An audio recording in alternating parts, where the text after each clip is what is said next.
తప్పించిపోదా కైలాసం.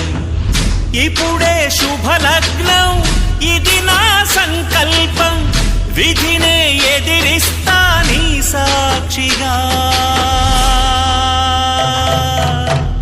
అళగర్పెరుమాళు అందాల చెల్లెలా మిలమిలలాడే మీనాక్షి, నాకంటే పాపని కాచుకో చల్లగా, తెల తెలవారని ఈ రాత్రి.